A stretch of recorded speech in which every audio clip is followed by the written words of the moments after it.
Hello everyone, my name is Ryan Olson. I am the owner of Whitebone Creations, and today I'm going to show you how to European a cactus buck. Now, a cactus buck by definition sort of varies, but essentially it's a buck that never sheds its antlers, never comes out of velvet, and typically has to do with some sort of either testicular damage or they just never drop. However, they're super cool. They traditionally have big horn weight, and you have to treat them like a buck in the velvet. My absolute least favorite Euro of all time. I've changed my methodology on this a few times and I've settled here. This is my favorite way. So I'm gonna trim up underneath that antler as best I can, and then I'm gonna European him first before I treat the velvet. With everything cleaned up, I take a trash bag and I go over the top of the antler and I wrap it tight around the base. Then I take shrink wrap and try and make the closest, tightest waterproof seal I can below the bottom. I do that to both antlers, and then I'm ready to pop out the ear butts. So I pop the ear butts, I drill that little canal nice and clean, and I rinse the brain out.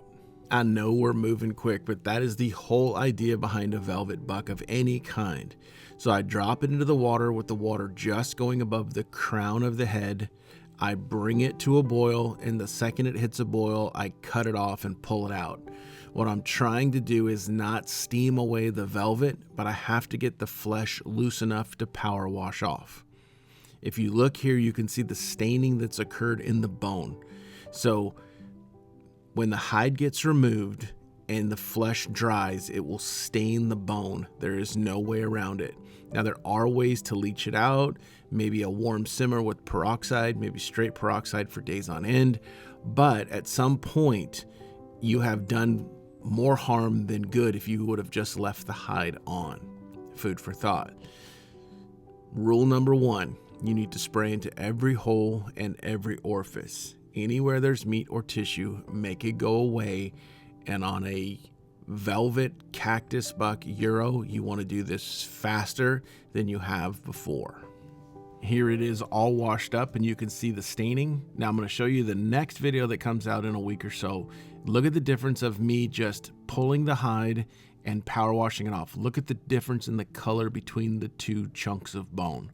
See that elk, how fresh and white it looks versus the other looking very, very gray? That is the difference of skinning and working on it and skinning and drying. Okay, the cactus buck is clean, and I'm gonna put it in a pot full of fresh water, and then I'm gonna add a half gallon of this GLB. Essentially, it's the old Aqua Silk peroxide. I'm gonna drop it in there. I'm gonna bring it to a boil, cut off the heat, rinse it well, and then remove all that plastic wrap, because now the clock is ticking on how fast can I cure this velvet and make sure I don't lose it because it's been exposed to all that steam and water. Now, this seems a little crazy, but I gotta wash up underneath that pedicle. Now that everything's been steamed, it's gonna get that last little bit of junk that's underneath there that I wrapped up in plastic out. Then, I know it seems crazy, but I take the garden hose and I give all that velvet a really good rinse. Just real quick. It's gonna knock out all the dust and all the junk. Then I'll have cleaned velvet prior to the curing. I hit it with a little hand blower to blow off as much as I can. I patted it down with a towel first, and then I'm gonna go straight on with the acetone. So I just take a paintbrush in straight acetone and I coat those antlers really, really good. Make sure that I'm getting that acetone deep down in the follicle and the membrane that holds it together, and then it should just cure it up fast. It's my favorite cure. And if it's done properly, it works really, really well. No odor, no stink, super fast. 2 days later, it felt good. 5 days later, it was cured. So I took it out in the yard. I used shampoo and conditioner. I soaped it, I washed it, and then I rinsed it and blew it dry again. It turned out beautiful.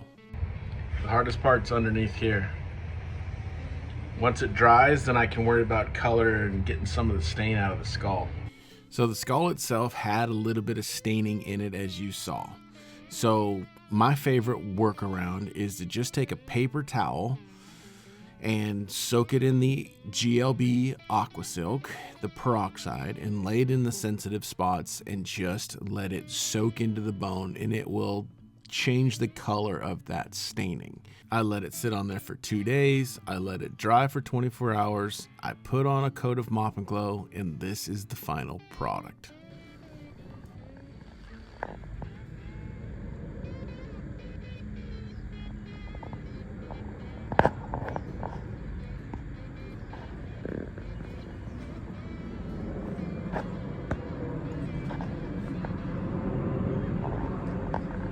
Sweet, sweet buck.